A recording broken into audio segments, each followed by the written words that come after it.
Graças e paz a todos aqui presentes nesse culto de ação de graças, onde o texto base é Lucas 17, 11 a 19, e o tema é: voltemos sempre agradecidos. Que assim seja. Pode sentar-se. Queridos irmãos e irmãs em Cristo Jesus, a história do encontro de Jesus com os 10 leprosos encontra-se numa daquelas andanças, daquelas viagens que Jesus fazia entre a Samaria e Galiléia. O que acontecia naquele período é que em algumas cidades, nós diríamos cidades fantasmas, cidades que não eram habitadas, que tinham sido conquistadas por guerras, eram designadas para os leprosos. Assim como hoje em dia nós temos o horror da pandemia, todo mundo com medo, com precauções, eles tinham muita precaução quanto à lepra. Lepra é uma doença incurável e contagiosa. E, portanto, os leprosos, eles não podiam se aproximar das outras pessoas. Eles eram considerados imundos. E assim, um leproso, ele perdia sua família, ele perdia seus amigos. E para não morrer de fome, então, a lei do Antigo Testamento dizia que deviam haver cidades que fossem reservadas para eles, onde eles então moravam. As pessoas que moravam ali perto sempre deixavam os alimentos, comida e assim por diante, mantimentos para que eles sobrevivessem. Mas também entre pessoas tão infelizes, pessoas tão doentes, as notícias de Jesus corriam. E eles ouviram falar de Jesus. E quando eles ouviram falar de Jesus, eles se alegraram imensamente, porque ouviram falar dos milagres de Jesus. Ouviram falar dos sinais sobrenaturais que ninguém poderia fazer, a não ser o próprio Messias. E é por isso que quando ouvem que Jesus está se aproximando, eles chegam na porta da cidade, eles não podem se aproximar das pessoas, e eles gritam e clamam por misericórdia para que Jesus tenha piedade deles. E esse grito certamente foi uma oração de muita fé. Sim, ali estava toda a sua esperança. E todos eles gritam, e Jesus os acode. E Jesus, então, cumprindo a lei, manda que eles procurem os sacerdotes e se apresente aos sacerdotes, porque a lei dizia exatamente isso: se por um acaso algum leproso for curado, quem tem que testificar isso é o pastor, é o homem de Deus, porque foi um milagre. Então Jesus manda que eles procurem os sacerdotes, e eles vão. E esse ir até os sacerdotes também é um sinal de fé, porque eles não tinham garantia nenhuma. E eles vão. E no caminho, eles são curados. Pois ao chegarem lá, eles já estão curados. Jesus poderia ter curado aqueles homens ali mesmo, naquele instante, mas isso com certeza provocaria o ódio dos opositores, inclusive dos sacerdotes, que declarariam que aqueles homens não poderiam estar curados e ainda seriam imundos, mesmo que estivessem curados, só para não admitir que Jesus os havia curado. Assim, sem saberem como aconteceu, os sacerdotes viram homens limpos, sadios, e não tinham outra alternativa a não ser declarar que eles estavam curados. E é aqui agora que a história se divide. 10 homens pedem. 10 homens eram totalmente infelizes, perdendo seus membros, seus pedaços, eram desgraçados, imundos, morrendo. Os 10 são curados, mas só um volta para agradecer. E esse que volta para agradecer não era do povo de Jesus, não era judeu, pelo contrário, ele era um samaritano. Os samaritanos eram odiados pelos judeus. É lógico que numa situação de desgraça e penúria, de lepra, onde não há família, não há amigos, os únicos amigos são seus pais.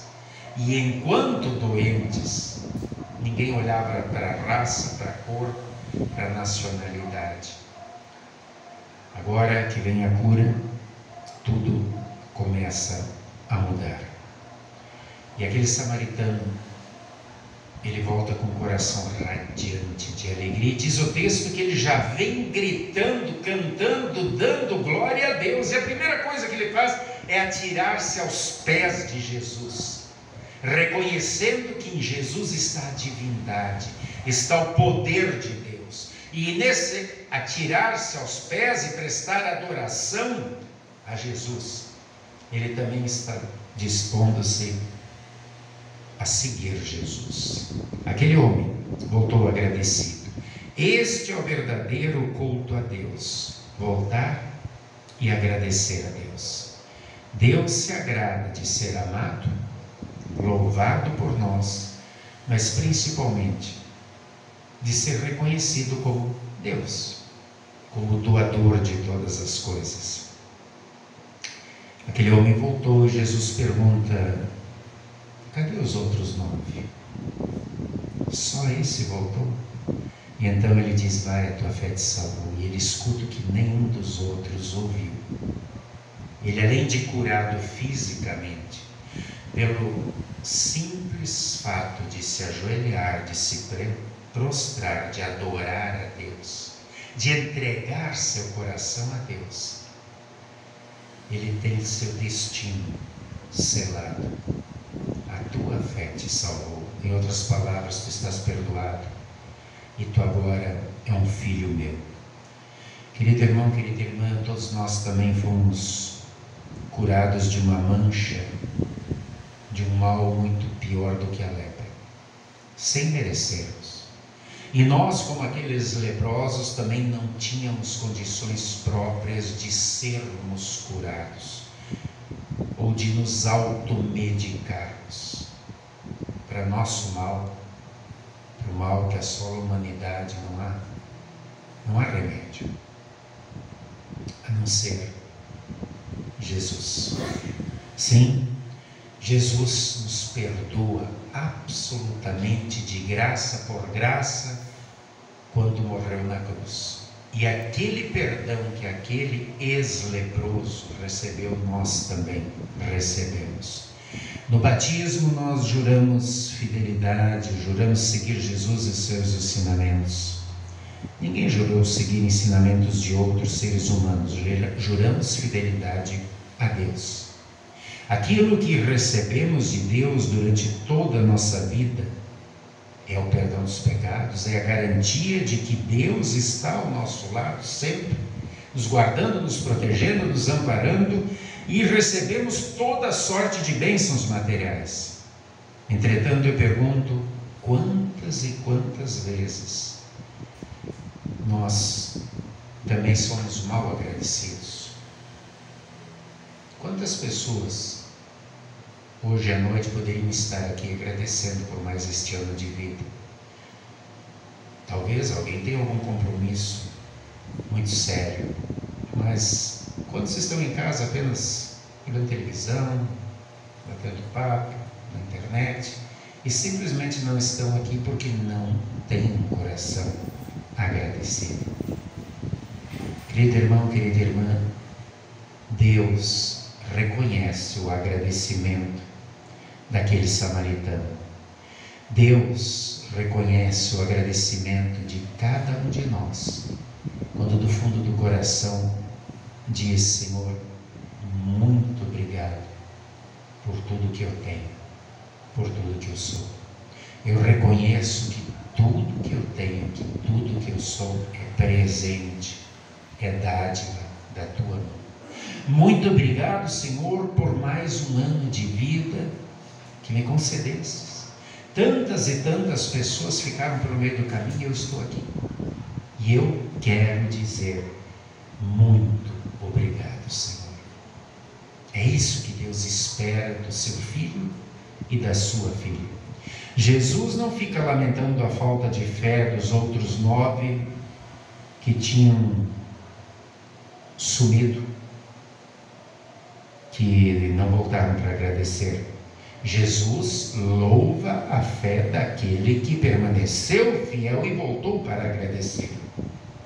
Aos que se esqueceram dele, Jesus também esquecerá deles, assim como fará com todos aqueles no último dia que não tem tempo para Jesus aqui nesta vida. Muita gente já chegou à fé, aprendeu a orar em momentos de aflição e a confiar em Deus. Mas então o tempo passa e a mesma pessoa, por ingratidão, sufoca a plantinha da fé que estava crescendo. Creu por algum tempo, mas devido aos cuidados do mundo, como diz Jesus, as tentações e provações, acaba se afastando. A fé momentânea, seguida de abandono ao Senhor, resulta também na perda da misericórdia do Senhor. Porque somente a fé que persistir até o final salvará o corpo e a alma da pessoa, porque é pela fé que se recebe o Salvador Jesus. Jesus nos salva de toda dor, de todo pecado. Jesus todos os dias nos dá tudo aquilo que precisamos para viver. Portanto, não sejamos ingratos. Sejamos sempre agradecidos e voltemos sempre de novo à casa do Senhor para dizer: muito obrigado, Senhor. Ao nos encontrar, o Senhor nos dá fé e preserva essa fé sempre que ouvimos a sua palavra, sempre que buscamos o perdão dos pecados novamente no sacramento da Santa Ceia. E como diz Lutero, além disso, o Senhor nos dá todo o necessário para vivermos nesse mundo: vida, saúde, alimento, amigos, bom governo, bom tempo, tudo mais que precisamos. Se por um momento o Senhor nos permite passar por dificuldades, é para que nós nos agarremos mais a Ele, para que nós confiemos mais nele. E Ele diz claramente no Salmo 50:15: invoca-me no dia da angústia, eu te livrarei e tu me glorificarás. Quantas e quantas vezes nós já passamos por momentos de angústia, de ansiedade, de pânico, de medo, de depressão, de solidão, de dúvida, e não restava nada para nós a não ser a fé. Nós juntamos as mãos e pedimos, e invocamos, e Deus nos atendeu. Ele sempre ouve a nossa prece. Agora não esqueçamos da última parte do versículo: e tu me glorificarás. Voltemos sempre de novo para agradecer. Que o Senhor nos abençoe hoje e sempre, para que sempre de novo possamos voltar agradecidos a Deus em sua casa, louvando, adorando, ofertando com muita alegria e gratidão. E um dia entrarmos todos juntos, agradecidos, na vida eterna que também é presente. Que possamos lá estarmos todos também presentes. Amém.